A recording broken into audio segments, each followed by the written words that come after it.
আমার রান্নাঘরে সবাইকে জানাই স্বাগত। হ্যালো ফ্রেন্ডস, আমি তনুশ্রী।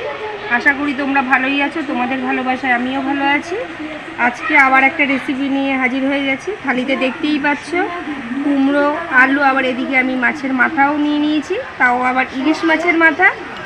আজকে ইলিশ মাছের মাথা দিয়েই কুমড়ো আলুর একটা ঘন্ট বানাবো। তার জন্য দেখো কী কী লাগবে। ইলিশ মাছ তো লাগবেই, নুন হলুদ মাখিয়ে রেখেছি, ধুয়ে ডুমু ডুমু করে। কুমড়ো কেটেছি, আলুও ঠিক সেরমভাবে কেটে নিয়েছি। এখানে একটা পেস্ট করে নিয়েছি, টমেটো, কাঁচা লঙ্কা, আদা, ধনের গুঁড়ো, জিরের গুঁড়ো। তার সাথে তো হলুদ, নুন, তেল সবই লাগবে, দেখতে পাবে।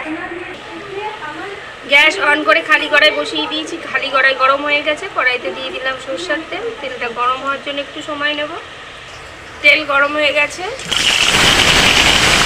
মাছের মাথাগুলোকে ভেজে নেবো তেলের মধ্যে।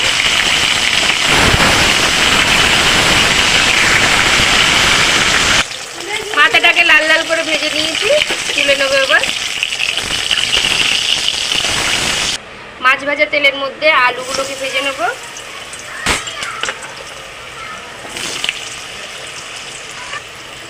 আলুতে নুন দিয়ে দেবো,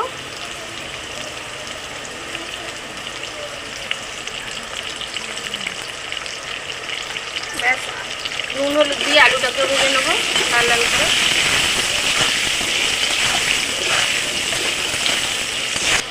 আলুটা দেখো লাল লাল করে ভাজা হয়ে গেছে। আলুর মধ্যে কুমড়োটাকে দিয়ে একটু নেড়ে ছেড়ে নেব।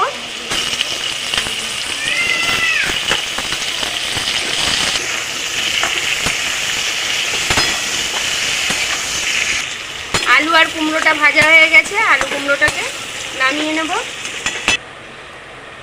গরম তেলের মধ্যে ফোড়ন দিয়ে দেবো। দেখো হাতে নিয়ে নিয়েছি গোটা জিরে আর একটা শুকনো লঙ্কা।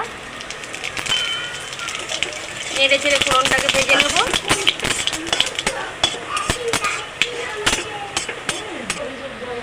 ফোড়নটা ভাজা হয়ে গেছে, এবার আমি পেস্ট করা মশলাটা দিয়ে দেবো। আদা, টমেটো,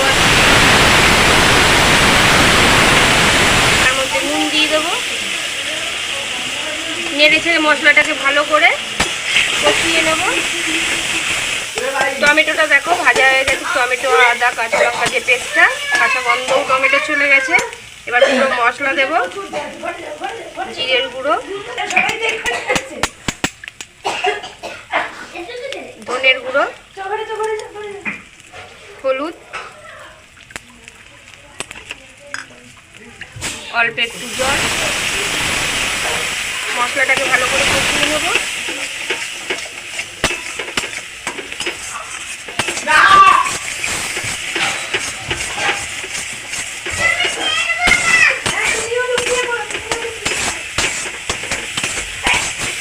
মশলা কষানো হয়ে এসছে প্রায়। এবার ভাজা কুমড়ো আর আলুটাকে দিয়ে দেবো,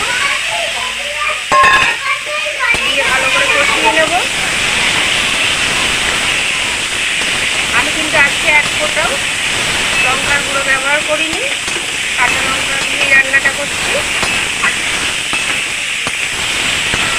ভালো করে কষিয়ে নিয়েছি মশলাটার মধ্যে আলু আর কুমড়োটাকে। এবার আমি পরিমাণ মতন জল দিয়ে দেবো। পরিমাণ মতন জল দিয়ে দিয়েছি। মাছের মাথা দুটোকেও ওপর দিয়ে দেবো, আর দুটো গোটা কাঁচা লঙ্কাও দেবো। দিয়ে একটুখানি সময় আমি ঢাকা দিয়ে রাখবো।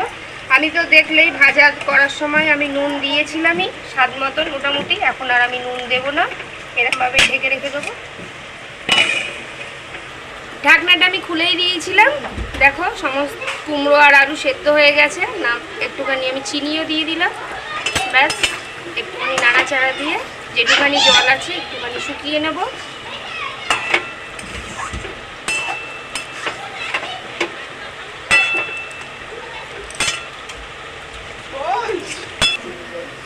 ব্যাস রেডি হয়ে গেছে ইলিশ মাছের মাথা দিয়ে কুমড়ো আলুর একটা রেসিপি। নামানোর আগে ধনেপাতা দিয়ে দিলাম, খুবই ভালো লাগে ধনেপাতাটা দিলে। আমি তো বলেই থাকি আমার রেসিপি দেখে তোমরা বাড়িতে করে খেয়ে দেখো, আর কেমন হয়েছে সেটাও কমেন্ট করে জানাবে।